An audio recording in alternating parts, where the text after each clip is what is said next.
Hello students, now I am going to explain characteristics of a good fuel, and this is the sixth part of chapter 5. Okay, in my last video I have explained you what is a fuel and what is its calorific value.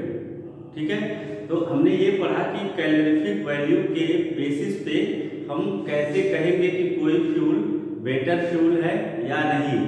तो हमने देखा वहाँ पे कि अगर किसी fuel की calorific value high होती है it means that the fuel is better.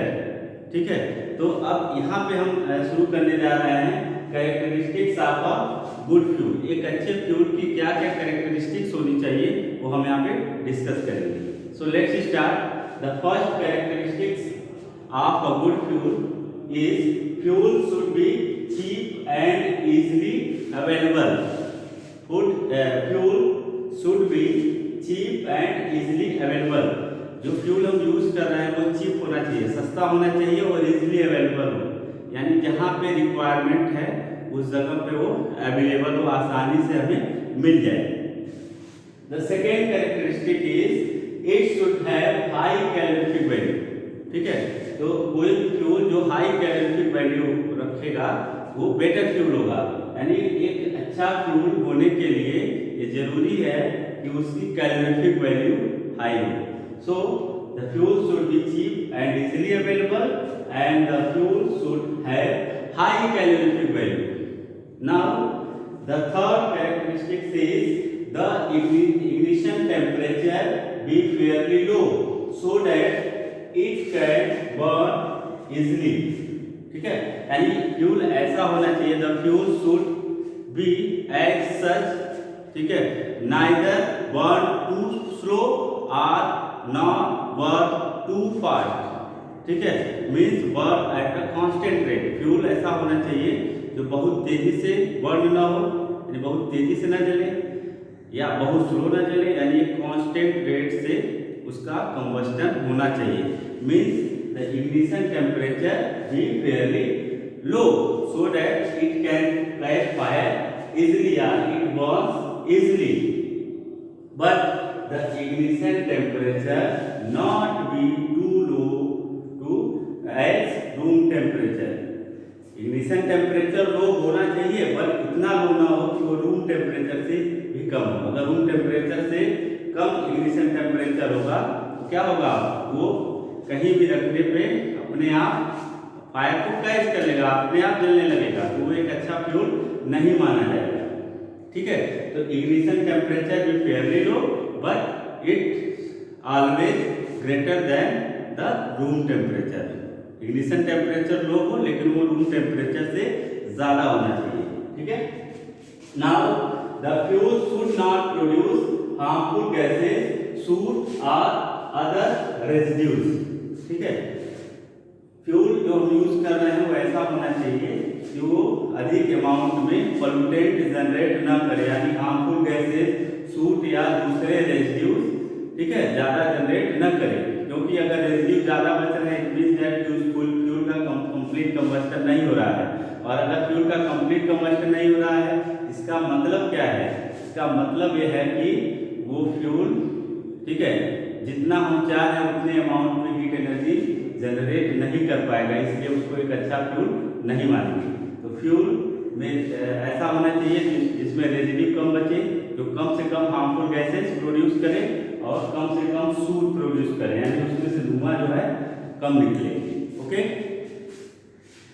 The fifth characteristic of a good fuel is the fuel should be safe to handle, store and transport. Fuel ऐसा होना चाहिए जिसको हम आसानी से स्टोर कर सकें, आसानी से हैंडल कर सकें, आसानी से उसको ट्रांसपोर्ट कर सकें। मीन्स उसको स्टोर करने में हमें कोई प्रॉब्लम ना हो, उसको अगर हम कहीं भेजना चाह रहे हैं, ठीक है, तो ट्रांसपोर्टेशन में उसकी कोई प्रॉब्लम ना हो, और दूसरी चीज क्या हो कि वो आसानी से हैंडल किया जा सके, स्टोर किया जा सके और उसको इजीली हम ट्रांसपोर्ट कर सकें। तो these are the characteristics of a good fuel.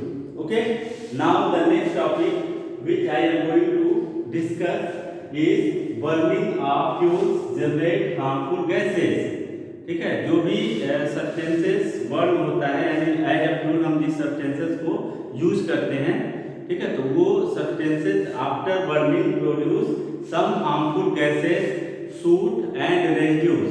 ठीक है, तो हम यहाँ ये देखेंगे कि कौन से फ्यूल्स में किस तरह के रेजिड्यूज या किस तरह के हार्मफुल गैसेस प्रोड्यूस हो रही है। Okay, the gaseous products such as carbon dioxide and carbon monoxide and particulate matter such as soot affect the environment in various ways। जो कंबस्टन होगा अगर गैसियस फ्यूल है, ठीक है, या फिर सॉलिड फ्यूल है या लिक्विड फ्यूल है, सबसे क्या होंगे गैसियस प्रोडक्ट जनरेट होंगे। गैसियस प्रोडक्ट में क्या होगा, कार्बन डाइऑक्साइड या कार्बन मोनोऑक्साइड जैसी हार्मफुल गैसेस प्रोड्यूस होती हैं। उसके साथ साथ कुछ particulate matter in the sense उसके कण, ठीक है, जैसे आप लकड़ी जलाते हैं तो उसमें क्या होता है, carbon as a particulate matter generate होता है। ठीक है, कार्बन के छोटे छोटे कण जनरेट होते हैं, तो उसी को हम पार्टिकुलेट मैटर कह रहे हैं। यहाँ पे पार्टिकुलेट मैटर का मतलब जो ऐश बच रहा है, जैसे लकड़ी जलाते हैं तो जो राख बच जाती है, ऐश, सूट, धुआं, ठीक है, तो सारे क्या होंगे पार्टिकुलेट मैटर होंगे। तो कार्बन डाइऑक्साइड या कार्बन मोनोऑक्साइड जैसी हार्मफुल गैसेस के साथ साथ particulate matter such as ash and soot produce होता है जब भी किसी फ्यूल का क्या हो, कंबस्टन हो। जब भी कोई फ्यूल का बर्निंग होता है तो उस कंडीशन में हार्मफुल गैसेस के साथ पार्टिकुलेट मैटर सच एज ऐश और सूट जनरेट होते हैं। Okay, the fine carbon particles cause respiratory problem like asthma. ठीक है, जो छोटे छोटे कार्बन के पार्टिकुलेट मैटर्स जनरेट होते हैं, कार्बन के पार्टिकल्स होते हैं, वो हमारे बॉडी में रिस्पिरेटरी प्रॉब्लम जैसे अस्थमा लाइक डिजीजेस कॉज करते हैं। ठीक है, तो जो फाइन कार्बन पार्टिकल होते हैं वो क्या करेंगे, respiratory problem like asthma cause करते हैं हमारी बॉडी में। Okay, food is procured from trees, excessive cutting leads to deforestation and various environmental hazards. ठीक है, जो वुड हम एज ए फ्यूल यूज करते हैं वो कहाँ से आता है, would is procured from the trees and excessive amount of cutting of trees cause deforestation. ठीक है, जो लकड़ी हम एज ए फ्यूल यूज करते हैं वो कहाँ से आता है, ट्रीज से, और जब एक्सेस अमाउंट में ट्रीज को काटेंगे तो क्या होगा, डिफॉरेस्टेशन होता है। ठीक है, तो डिफॉरेस्टेशन की वजह से क्या होगा, पेड़ अधिक से अधिक काटे जाएंगे। उस कंडीशन में क्या होगा, कार्बन डाइऑक्साइड का कंसंट्रेशन एनवायरनमेंट में इंक्रीज होगा और ऑक्सीजन का कंसंट्रेशन क्या होगा, डिक्रीज होगा। इस कंडीशन में क्या होगा कि सफोकेशन की समस्या एराइज होने लगती है, मतलब उसको सांस लेने में प्रॉब्लम होगी, क्योंकि हम अपने रिस्पिरेशन में ऑक्सीजन इन करते हैं और जब ऑक्सीजन की कमी होगी इन्वायरमेंट में तो उस समय क्या होगा, ऑक्सीजन की कमी की वजह से जो रिस्पिरेटरी प्रॉब्लम्स हैं, सांस से संबंधित बीमारियां हैं, वो क्या होंगी, बढ़ेंगी। Okay, now coal on burning produce carbon monoxide. जब हम coal as a fuel use करते हैं तो कोल के बर्निंग पे कार्बन मोनोऑक्साइड जैसी हार्मफुल गैस प्रोड्यूस होती है, which is poisonous gas that suffocate and kill people। ठीक है, तो कार्बन मोनोऑक्साइड एक हार्मफुल गैस है जो पॉइजनस होता है, जिसके वजह से क्या होगा, सफोकेशन होगा। सफोकेशन मतलब क्या होगा, सांस लेने में प्रॉब्लम होगी और इसके वजह से मृत्यु भी हो सकती है, मर जाता है आदमी। ठीक है, तो इसमें क्या होगा कि हमारे लिए एक लाइफ थ्रेटेड कंडीशन भी अराइज हो रहा है। इसकी वजह से as if you use coal as a fuel, because coal on burning produce carbon monoxide which is a poisonous gas.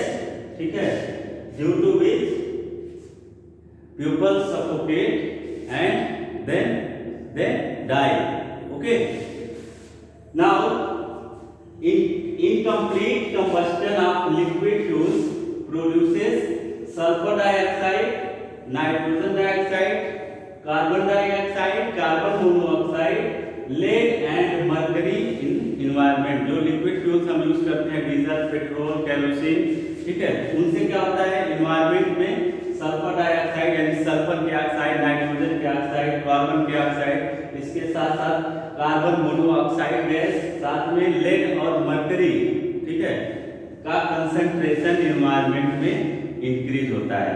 तो इन सारे गैसों में, ठीक है, जो कार्बन डाइऑक्साइड गैस है CO2 is also known as greenhouse gas. तो greenhouse gas का कंसंट्रेशन बढ़ता है कब? जब लिक्विड फ्यूल्स को हम यूज करते हैं एक्सेस अमाउंट में, ज्यादा लिक्विड फ्यूल, जैसे व्हीकल्स चलेंगी ज्यादा से ज्यादा, तो व्हीकल्स में क्या होंगे, आप liquid fuels diesel, petrol use करते हैं, ठीक है, तो उस कंडीशन में क्या होगा, जो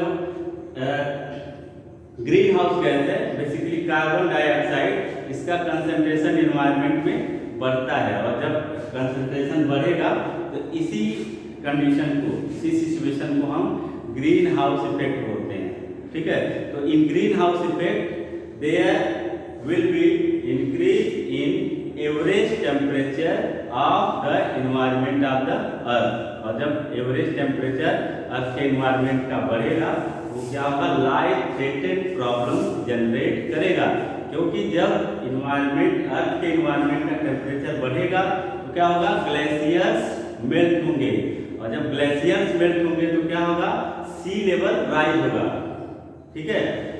ग्लेशियर्स मेल्ट होने की वजह से क्या होगा, सी का लेवल राइज होगा, जब सी का लेवल राइज होगा तो फ्लड कॉज इन कोस्टल एरियाज, ठीक है, कोस्टल एरियाज में फ्लड के जैसी कंडीशन राइज होंगी, और ये बहुत ही क्या है, बहुत ही डेंजरस कंडीशन है, because it should be life threaten for aquatic animal as well as the people who lives near coastal areas, ठीक है। जब सी लेवल राइज होगा यानी सी में क्या होगा, सी के वजह से फ्लड आएगा, फ्लड की वजह से जो कोस्टल एरियाज होंगे वहाँ पे जो लोग रहते हैं उनका लाइफ क्या होगा, तो लाइफ उनका खत्म हो सकता है, ठीक है। बाढ़ की वजह से क्या होगा, पूरी कोस्टल एरियाज में जो रहने वाले लोग हैं पूरा पॉपुलेशन क्या होगा, डिस्ट्रॉय हो जाएगा।